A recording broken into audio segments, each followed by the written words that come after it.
টানা ৭১ দিন ধরে লাগাতার আন্দোলনের পরেও বারবার আলোচনা ও প্রতিশ্রুতি সত্ত্বেও এখন পর্যন্ত ন্যায্য দাবি বাস্তবায়নে কোনো কার্যকর পদক্ষেপ গ্রহণ না করায় প্রকল্পের ভুক্তভোগী কর্মীরা আজ সচিবালয় অভিমুখে পদযাত্রা করেন।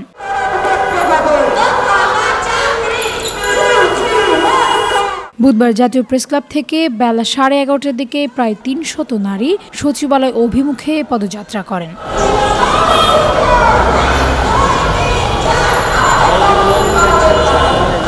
পল্টন ঘুরে এসে তারা সচিবালয় অভিমুখে গিয়ে নানা স্লোগান দেন।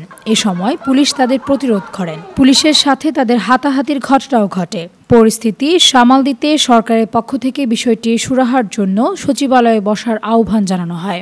এক তথ্য আপদের দাবি নিয়ে বলেন, যদি এই জিনিসটা সরকার প্রমাণ করতে চেষ্টা করে যে বিগত সরকারের আমলে, স্বৈরাচার সরকারের আমলে যারা চাকরি পেয়েছেন সবাই স্বৈরাচারের দোষর, তাহলে আমি বলবো যে এই গত 15-20 বছর ধরে যত মানুষ চাকরি পেয়েছে সবাইকে একযোগে বের করে দিতে হবে, সবাইকে ছাঁটাই করতে হবে। আমরা চাই আমরা আমাদের প্রধান উপদেষ্টার নিকট যে আমাদের জন্য একটা ব্যবস্থা তিনি করুন। তথ্য আপা প্রকল্পের এক প্রতিনিধি জানান, তাদের থেকে 5 জনের একটি প্রতিনিধি দল সচিবালয়ে রয়েছেন। সচিবালয়ে আমাদের 5 জন প্রতিনিধিকে নিয়ে যাচ্ছে। তারা আশা করছেন তাদের দাবিগুলো সরকার মেনে নেবেন।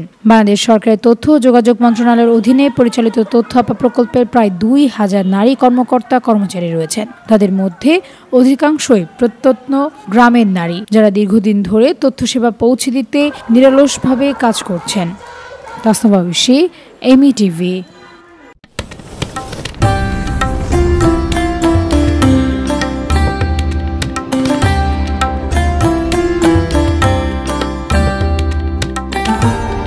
METV, স্বাধীন বাংলার স্বাধীন কণ্ঠ।